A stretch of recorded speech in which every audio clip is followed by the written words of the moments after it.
All right, so today I'm going to show you how you can refine your ChatGPT chat or question using additional questions. So the first thing we're going to do is we're going to go create a list of the top 100 guitarists. All right, so we've got a list of all these guitarists. That's a lot. We could limit it down to the top 10 or whatever, but it's good to kind of bring it out really broad at first to see kind of where guitarists are that you think, or whatever the list is, where you think the position comes out at. And there's a lot of different players here. They do a lot of different styles. Everyone from Chet Atkins to Ry Cooder, who's really good with the slide guitar. Buddy Guy, who's blues. And it comes all right down here to we got Andy Summers from the Police, Link Wray, who's famous for inventing the power chord. And of course, at the top we have Jimi Hendrix. That's probably going to always show up at the very top, truthfully. Eric Clapton comes in second, Jimmy Page third. And we've even got Chuck Berry at number 9. We also have, there's Duane Allman, but another one that's kind of unusual is we have Dick Dale right here. Dick Dale does surf music, basically. And so we've got surf, rock and roll, blues, pop, and pretty much everything in here. So the next thing I'm going to do really is, my question would be why some of these are ranked where they are. Now, Jimi Hendrix, Eric Clapton, and Jimmy Page being up so high is not unusual at all. Neither would B.B. King being up there or Eddie Van Halen. Pretty much the top 10 here makes sense right here as well. Duane Allman is pretty legendary, so him being up in the top 10 is not unreasonable. But there might be other people that you might consider up higher than that. So let's ask it what criteria it used.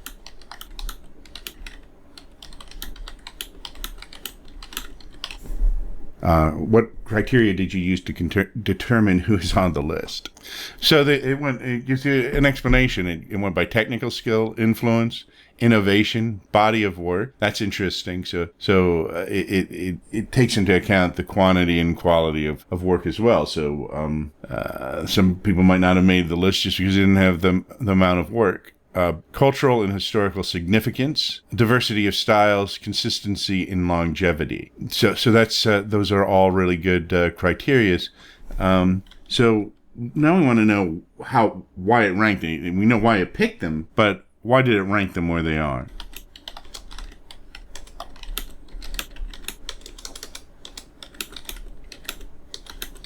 So how did you determine the rank of the list? So it's very similar, and it only has 6 instead of 7 criteria. And here it said influence and legacy is number 1. Back up here, it's technical skill is one of the reasons that it picked it.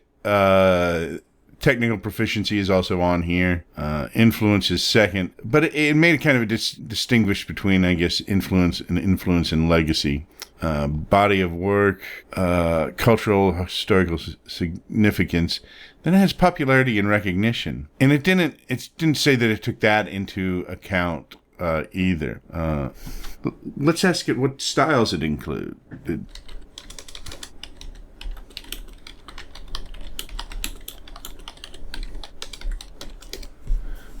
So what styles of playing did you include? Rock, blues, jazz, metal, classical, country, flamenco, funk, and experimental, and avant-garde. So those are a lot. So we might not want all of those. So we might pick some of those. For instance, we might not want to include classical on here for whatever reason, or country, or flamenco is kind of pretty specialized. So let's go. Let's limit the list down some.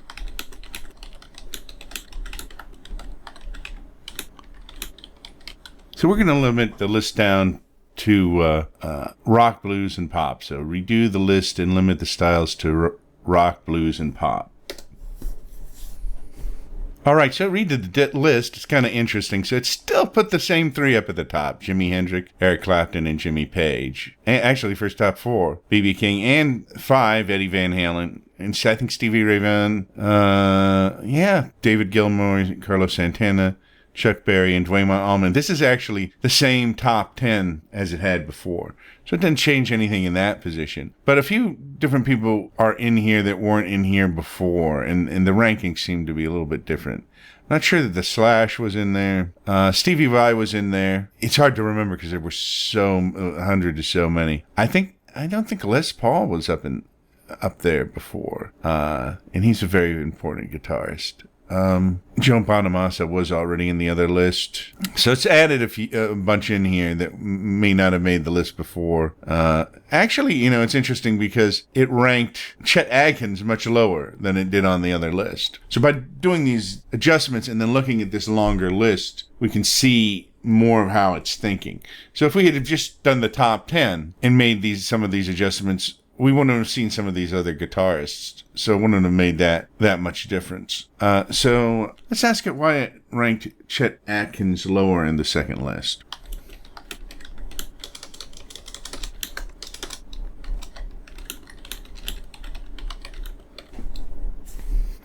It says, in the revised list, Chet Atkins is ranked lower primarily because the focus was on rock, blues, and pop guitarists, while Chet Atkins was incredibly influential and skilled guitarist known for his fingerstyle technique and contributions to country and pop music. His work is not as directly tied to rock and blues as many of the other guitarists on the list. So once again, we're going to ask it, so basically what it did was, because Chet Atkins was less influential in blues, rock, and pop, and more influential in country, it ranked him lower. So it took into account that we're no longer really picking people who are country guitarists, but because he was so influential in pop music, he still made it barely on the list. So we could go through and pick a couple of more and ask why they changed in position. You could also ask why they are now included on the list, but probably it's pretty apparent that they're included because there's more spaces, because like the country guitarists are gone, for example. So they may have made it because of that. And it also might have moved them up on the list because of the focus on genre, and it might have also, there might be other reasons in some cases you might ask, but you might ask about specific guitarists in this list.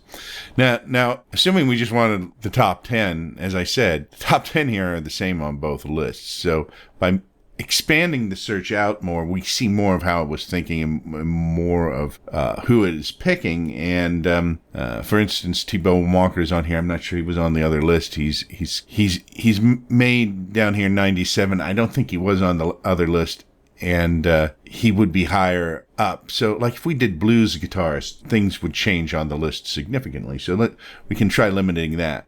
So the next thing the next thing we want to do is we want to look at what criteria did it use to choose who was on the list and see if it says, or what it says. And so again, it said rock, blues, and pop, which is what we specified. Then it says impact on genre. Still has technical skills. Now it has 8 things. It's actually added stylistic versatility, which is interesting. Popularity and recognition, I think that was on the other one.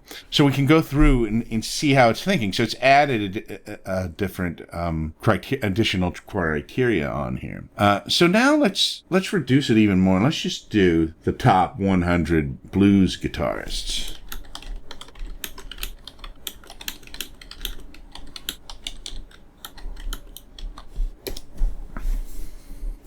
All right, now this is interesting because by putting it as the top 100 blues guitarists, Jimi Hendrix is actually, he's still in the list, but he's knocked down to 22 from number 1, which is interesting because he was a blues guitarist, but he wasn't known really for being a blues guitarist.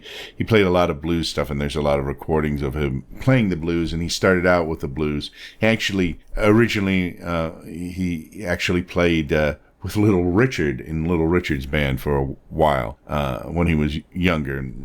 Little Richard was older than he was. Played in his band, so he did a lot more stuff than a lot of people realize. But he's more famous for pop and rock and experimental, because he really pushed the limits of the guitar. But so he's much farther down. And Buddy Guy is way up now, so he's number 6 now, and he was down somewhere in the middle of the list on the first list. Eric Clapton only actually slipped a couple of spaces. That's interesting. So Eric Clapton actually overtook Jimi Hendrix on the blues list. And then we have Robert Johnson here, which I don't remember seeing him on either other list, but he's one of the most famous blues guitarists, and just a lot of his songs are blues standards. And B.B. King ended up at number 1. So we could ask...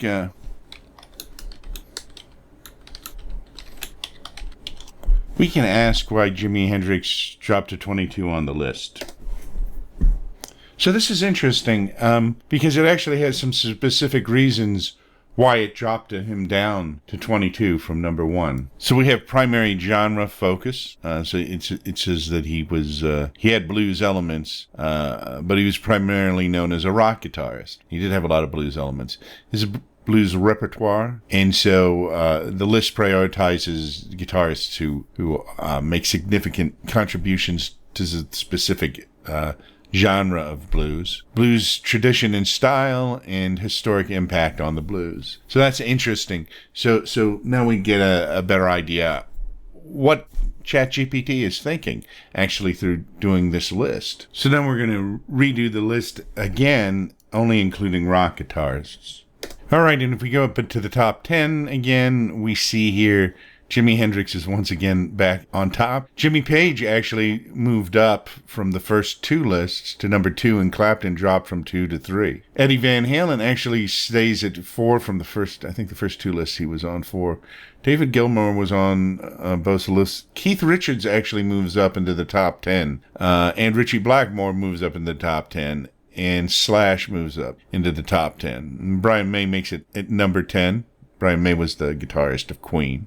So you can see how this list, you might say, oh, well, who are the best top 100 guitarists? But once you start to specify on the list what you want on it, it changes the criteria it's using, and it changes, the order of the list, and certain people drop off the list and certain people come onto the list because other people have dropped off and so forth. So this kind of gives you a good idea, some of the questions you can ask ChatGPT about how it's coming up with your answer. And I used a list of top 100s because it's just a good example, because we can actually see specific guitarists moving in and out of the list. But you can do this with any question you have for ChatGPT, or any task you want to have it do is ask, why did you do it? Or what was your criteria? Or how did you rank something, or whatever. So get down to the specifics when you ask it, and then you can get a better list. Now, we can just take the top 10 guitarists off this list if we wanted the top 10 guitars, or we could just tell it to write the list out again with the top 10, but there's no sense in doing that. But anyway, the other thing to take out of this is when you're looking for maybe like the top 10 of something, why didn't the list out to 100? Look at what's on there, and from what you know, ask it questions about why it chose the order, why it chose who was on the list, why people are dropping off the list if you change some of the criteria.